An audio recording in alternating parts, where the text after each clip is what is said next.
So I told you Anna was from very close by, from Kustnacht. Our next external speaker is probably exactly the opposite. He's actually flying all the way from Canada to come here to talk to us. Tania is an CEO of a global training and leadership communication firm based in Canada.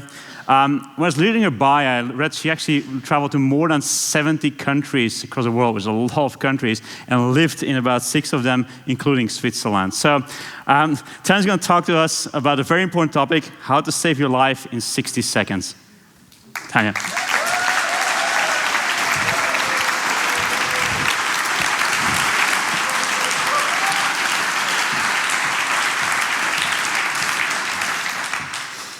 Last year, I was one of 3 people to make it onto a lifeboat from a sinking ship. It wasn't that I ran fastest or that I was at the front of the line. I got voted on to that lifeboat. I had 60 seconds to convince a boat full of strangers why I was deserving of that last seat on the lifeboat. If you had 60 seconds to make a pitch to literally save your life, what would you say? You know, the people who rambled off their resumes didn't get chosen. Those who were too modest to speak up for themselves were left behind. And the people who could not communicate how they added value, they died on that ship. It is an experience that is burned into my memory to this day, but not for the reasons you may think. You see, thankfully, there were no human lives lost as a result of this shipwreck. It was a simulation during a leadership training in California.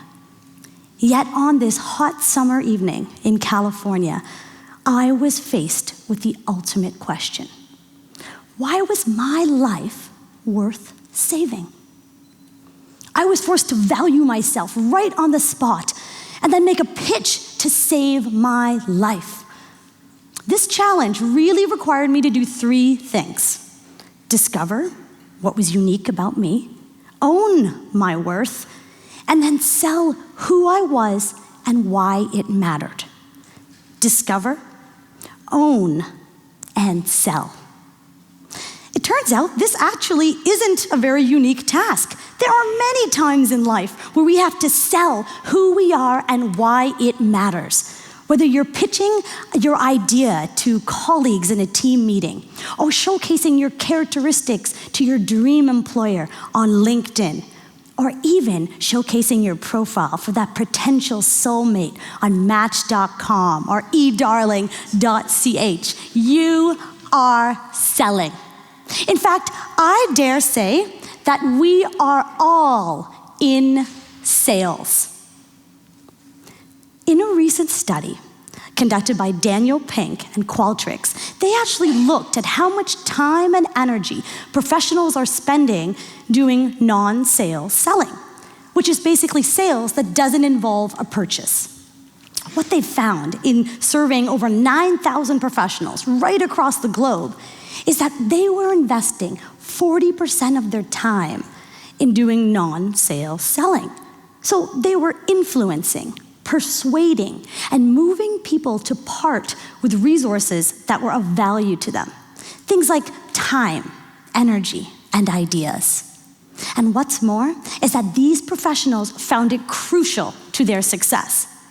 So, not only are professionals investing 24 minutes out of every hour in the workday doing non-sales selling, but it is creating huge impact in their lives. Studies are starting to show that we are selling much more often than we think. We are all in sales. Now I can see from some of the faces in the room that some of you probably feel sick to your stomach at the very thought of being labeled a salesperson. You're probably feeling really uncomfortable about now, you know? And maybe images of a used car salesman come to your mind, or a negative experience you've had in the past. Maybe words like manipulative, aggressive, pushy, sleazy pop into your mind. Trust me, I know. I started my career in pharmaceutical sales, and I remember that look in people's eyes or how their face would change when I told them that I was in sales. You know, let's face it, today in society, there is a negative social stigma that exists around being in sales. Today, I'm asking you to delete that old negative stereotype of what a salesperson used to be. I want you to paint a new picture, and one with your face on it, because the world that we live in today is one where we are always showcasing and selling who we are and why it matters. Now, let's take it a level deeper, shall we? Let's look at what is the root underneath these negative social beliefs around sales. My prediction is that fear lives there. Fear of not being worthy, fear of disappointing others, fear of rejection, fear of what others may think.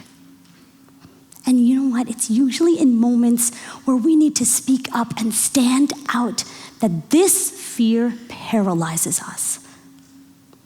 When there's a brilliant idea burning inside of you in an intimidating boardroom or a crowded classroom, when the right investor is standing beside you on the elevator, when the guy of your dreams is grabbing his jacket to leave the party, fear holds you back.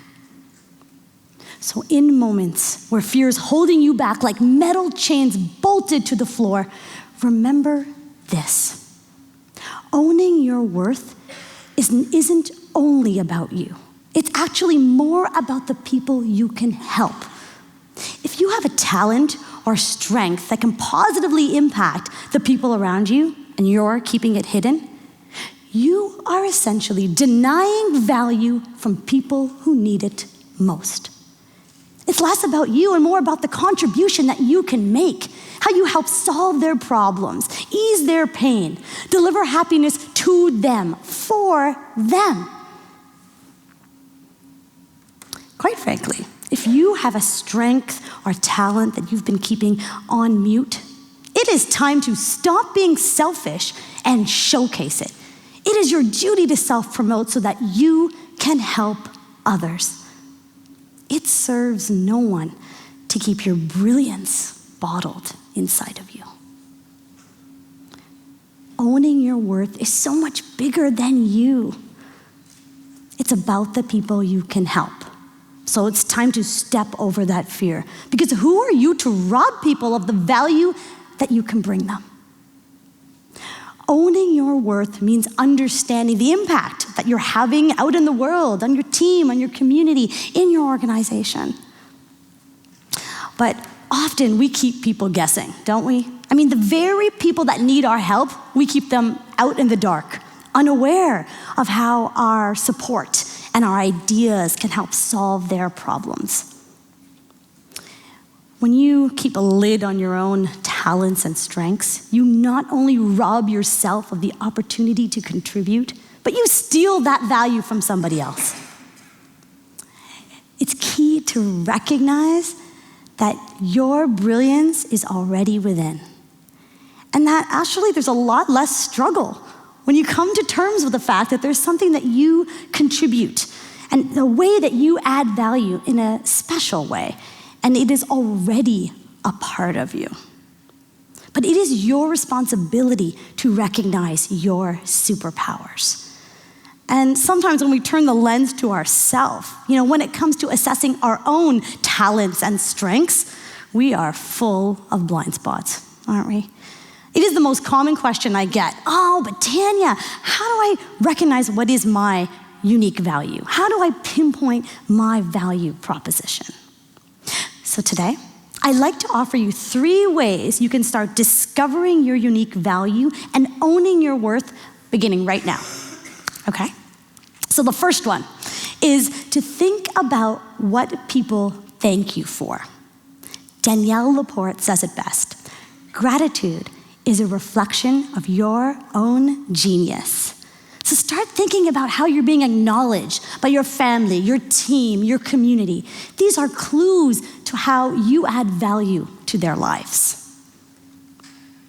The second strategy is to do some market research. Look, sales involves you going out to your target community, figuring out what they need so that you know how to help them. But you don't have to keep yourself guessing. Instead, go straight to the source and ask. I want you to think about 10 people you know really well. They should be part of your target community. And I want you to send them an email asking them this one simple question. What are the first 3 words that come to mind when you think of me?